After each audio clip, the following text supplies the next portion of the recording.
bagaimana sih agar kita menjadi orang untung?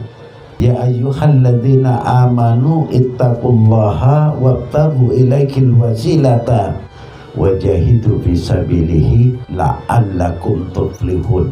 La'allakum tuflihun, agar kalian tuflihun, menjadi orang beruntung, orang sukses. Kalau menjadi orang sukses tentunya tidak dilepas dari yang namanya hayya 'alas shalah, baru hayya 'alal falah. Itu sudah pasti di setiap azan atau azan. Itu pasti ada hayya 'alas shalah, mari diajak sholat. Baru kemudian ada ajakan hayya 'alal falah, mari menuju kemenangan, kesuksesan, kebahagiaan atau keberhasilan. Syarat mutlak di sana. Tapi dalam Al-Quran ini la'allakum tuflihun, agar kalian menjadi orang beruntung, syaratnya itu ada 4. Pertama, ya ayyuhalladzina amanu, pertama beriman. Orang beriman ini artinya meyakini adanya Allah. Iktikad hati kita tahu, berucap dengan asyhadu an la ilaha illallah wa asyhadu anna muhammadar rasulullah, dan ini diyakini betul. Pertama dengan syahadat tentunya yakin amantu billah, beriman kepada Allah. Kita tidak melihat Allah, tapi bukan Allah tidak ada. Kita tidak melihat angin, tapi bukan berarti angin tidak ada. Kita tidak bisa melihat kentut, tapi bukan berarti kentut tidak ada. Artinya yang tidak ada bukan berarti tidak nampak di mata, bukan berarti tidak ada. Karena bukti adanya Allah, adanya alam. Ini yang disebut dalam sifat 20 disebut wujud.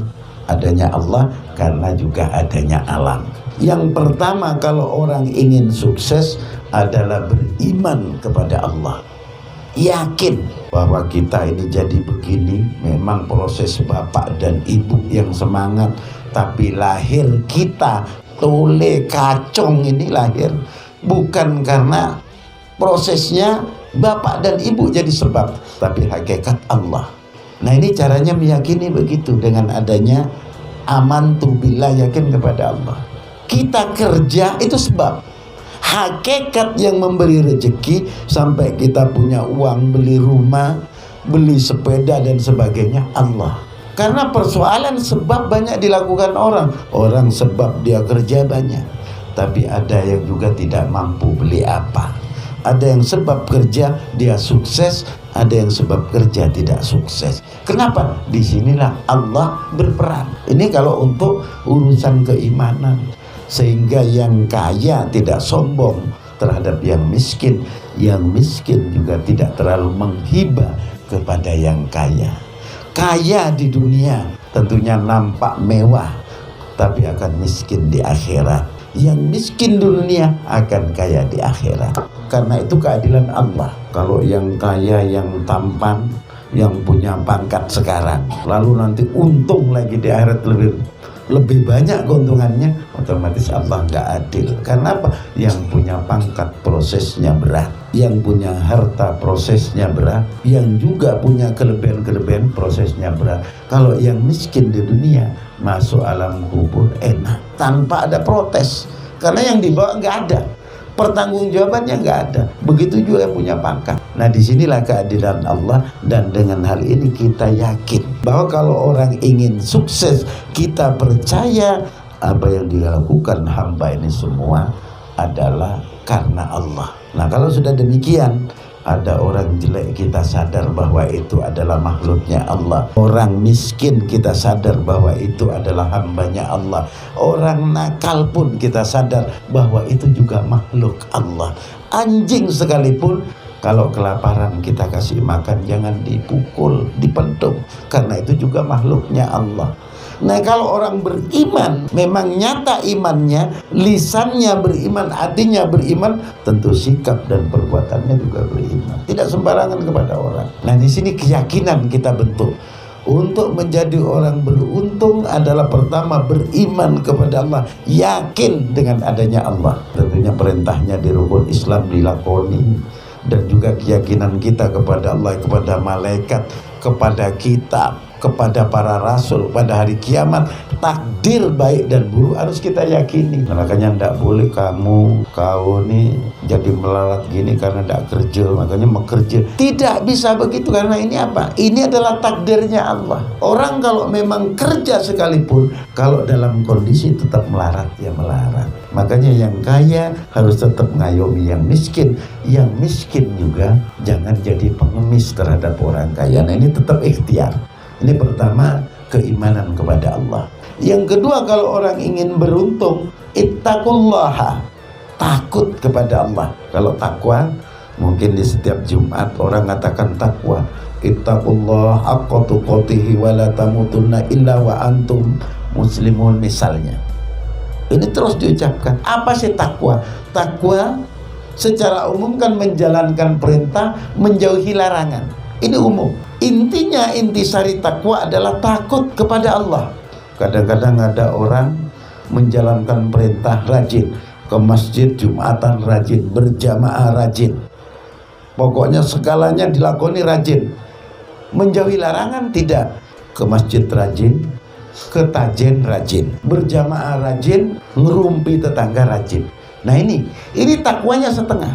Ada yang tidak mau, dia mau menjalankan perintah tapi larangan juga dijalani, ini ada. Kayak tadi, ada yang tidak mau perintah, sholat tidak mau, ibadah apapun tidak mau. Tajen lancar, meceki lancar, ada bumbung datang, ada joget ikut goyang, ada film didatangi. Nah, ini banyak yang begitu. Yang paling jelek tentunya ke masjid tidak, tapi maksiat tetap jalan. Ini termasuk golongan yang jelek. Artinya takwa di sini, bagaimana kalau kita supaya jadi orang beruntung? Perintah Allah dijalani, larangan Allah dijauhi. Jangan dibalik. Ke masjid tidak mau, maksiat mau. Makanya kan ada kadang-kadang orang ngobrol, ya dia memang jadi pelacur Pak, tapi dia rajin sholat. Ini jadi kebanggaan. Orang itu memang pelacur tapi rajin sholat. Ini kan mengabaikan perintah Allah. Kalau sudah menjalankan perintah, ya melacurnya tidak. Tapi kalau melacur tetap rajin sholat, berarti ibadahnya, perintahnya ini kalah. Nah, ini ada dua baru. Agar orang sukses, pertama beriman, yang kedua menjalankan perintah atau menjauhi larangan, takwa. Yang ketiga, wabtaghu ilaihil wasilah, dan carilah oleh kalian ilaihi, menuju Allah, wasilah, perantara. Makanya saya katakan pernah di pengajian bahwa yang namanya wasilah tawassul itu ada tawassul bi asma'illah. Pernah saya terangkan, tawassul bi asma'illah ini begini, tadi membaca ya Allah, ya Qadim, ya Allah, ya Qadim. Ini namanya tawassul bi asma'illah. Ada ya Hafid, ya Nasir, ya Wakil, ya Allah. Apa sih itu tawassul? Tawassul ini berperantara kedekatan kita kepada Allah dengan nama Allah, Asmaul Husna. Ada tawassul bi a'malis solehah, tawassul dengan amal-amal soleh, rajin sedekah, rajin infak. Ada orang miskin memberi. Nah, ini tawassul dengan amal-amal kebaikan. Ini penting. Jangan cuma wiritan aja. Tawassul dengan asma Allah, rajin. Malam-malam sudah baca ya Kafi, ya Goni, ya Wartah, ya Rozak. Ditanya oleh orang, kenapa? Biar saya cepat kaya. Ada tetangganya melarat, ada orang miskin butuh, kita gimana? Kerja jangan minta-minta. Nah, ini itu sebenarnya wasilah dengan amal-amal kebaikan. Sebenarnya kita kasih, kalau mau orang butuh kita kasih. Jangan pernah pelit, karena orang pelit ini jangankan orang jauh, tetangga sebelah aja benci. Anaknya datang ke sana dicubit, jangan ke sana mah, kau orang diberi batu, Anda diberi roti. Orang pelit ini tetangga aja malas, malaikat benci, Allah juga nggak senang. Tapi kalau orang dermawan, tetangga senang, malaikat senang, Allah pun senang. Nah, ini makanya orang Islam kalau ingin berwasilah dengan amal-amal kebaikan, kita jangan jadi orang pelit. Karena orang pelit ini bahaya, kuburannya menyempit. Ya tentunya semampunya. Ada nasi, kasih nasi, ada rokok sebatang, kasih rokok. Yang penting niatnya memuliakan orang. Nah, ini kalau mau tawassul, wasilah kita dengan amal-amal kebaikan. Ada juga wasilah terhadap wasilah bisolihin, wasilah dengan orang-orang soleh. Kadang-kadang datang ke kiai, ke ulama, Pak Kiai saya mau doa barokahnya, dia bawa airnya ditiup. Ini penting, karena apa? Kita sadar diri bahwa kita tidak memiliki kemampuan untuk tembus ke langit. Kita sadar diri, maksiat kita banyak. Dari negara ke Sumbersari sudah naik sepeda, yang dipandang di jalan itu tidak ada lain pantat yang goyang-goyang. Begitu mau berdoanya kurang ampuh, nengok pantat serius, suruh berdoa lemes. Lihat orang di lampu merah sudah matanya kanan kiri, begitu istighosah tidur. Karena maksiat kita banyak, mata kita maksiat, tangan kita maksiat, mau langsung kepada Allah tidak bisa. Nah makanya ada yang begitu, kadang-kadang minta doa perantara air. Ada kadang-kadang langsung, saya minta doanya biar saya rezeki barokah. Ada langsung minta ijazah, ini namanya tawassul bisolihin. Pak Kiai saya datang ke sini mohon ijazah.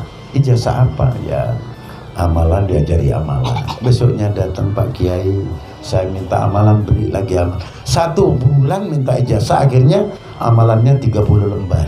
Karena tiap hari minta ijazah. Setelah itu didatangi oleh sang kiai. Bagaimana amalannya? Sudah, maaf Pak Kiai, amalannya kebanyakan, saya tumpuk di lemari. Minta amalan tiap hari. Akhirnya kan 30 lembar. Tengokan satu-satu, aduh banyak. Tengok lagi, aduh banyak. Tengok. Akhirnya bung, nggak ngamalkan. Cuma aduh aja tiap hari. Nah ini. Artinya kalau memang datang ke ulama tawassul bisolihin, kita ini cukup. Saya minta doa barokah, mudah-mudahan saya sehat, selamat, lancar rezeki. Bila perlu minta doa, mohon saya didoakan. Begitu. Jangan dikit-dikit minta ijazah, dikit-dikit minta ijazah. Akhirnya ilmunya kebanyakan. Maksudnya ilmunya banyak, tapi ada di kertas, hatinya kosong, otaknya kosong. Mengamalkan dikuasai semua. Apalagi tanpa guru, ini resiko. Amalan minta sini diamalkan, gurunya tidak nyambung, akhirnya kita stres. Nah ini resikonya, karena kalau tidak ada guru pasti gurunya setan atau jin-jin yang ada. Nah ini pentingnya. Kalau amal tawasul kita dengan orang-orang soleh kan jelas nyambung, ada sanad sampai ke Rasulullah sehingga dingin. Ada juga kita tawasul dengan bid'at. Makanya ada kan bibarokati wa karomati Sultanul Aulia Syekh Abdul Qadir Jailani. Ini namanya bid'at. Dengan oknumnya langsung kepada Syekh Abdul Qadir Jailani, ya Syekh Mustafa misalnya. Ini namanya tawasul bid'at. Sholawat kan langsung nyebut Rasulullah. Ini namanya tawasul bid'at, minta. Nah kalau kita sudah minta kepada Allah perantara Rasulullah, perantara orang-orang soleh, perantara asma Allah, perantara amal-amal kebaikan, makanya orang Islam ini kayak gini nih kan silaturahmi dapat pahala 1, kemudian duduk ngaji, zikir dapat pahala 2, mendengarkan ilmu agama dapat pahala 3, kemudian tuan rumah menyuguhkan ini sebagai sodako, tuan rumah sudah dapat 4. Enak sebenarnya orang Islam. Yang penting menata niat dari rumahnya pas. Niat saya silaturahmi, pengajian, berzikir, dan mendengarkan ilmu karena Allah Ta'ala jalan. 4 pahalanya. Tapi kalau niat saya nak ke Pak Muldani, kadang kalau jajannya gede saya nengok dari pinggir lorong, ya saya balik, kalau banyak ya saya masuk. Nah ini tidak dapat pahala sama sekali. Karena niatnya sudah al-jajanu wal ena'u. Dia tidak fokus kepada niat. Tapi kalau dengan niat mulia, insya Allah barokah. Nah ini hanya kita kembali menata niat kita. Agar apa?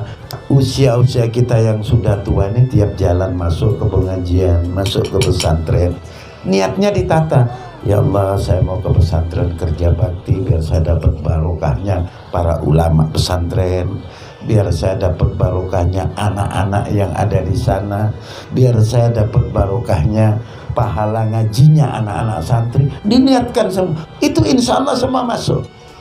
Tapi kalau datang ke pesantren, ya saya nengok-nengokan, ada banyak orang, ya saya kerja, tidak ada ya saya pulang, udah pahalanya meleset semua. Apalagi coba saya nak nganggur lah, ada nasinya, bedah, kopinya kental lah, bedah.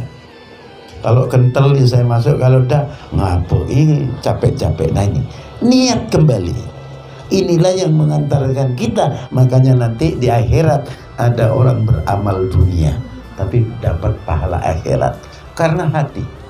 Ada orang beramal akhirat tapi dapat pahala dunia karena niat lain tadi. Ngaku ke istrinya, mana saya nak ke pondok, nak kerja bakti, ya ditengok tahu di Batu Karung. Ini kan menjengkelkan. Ini yang ngeri. Ngomongnya ke bininya mantep, wah pokoknya nak niat ke pondok kerja bakti. Tetangganya sebelahnya, bini kau, laki kau di Batu Karung tadi. Ini yang resiko salah niat. Nah ini mudah-mudahan tentunya kita tidak begitu, apapun niat kita, kebesaran dan kepengajian, mudah-mudahan menjadi barokah, menjadi pahala yang berlimpah, dan menyebabkan keluarga kita sakinah warohmah, dan juga bahagia dunia akhirat. Terima kasih. Wassalamualaikum warahmatullahi wabarakatuh.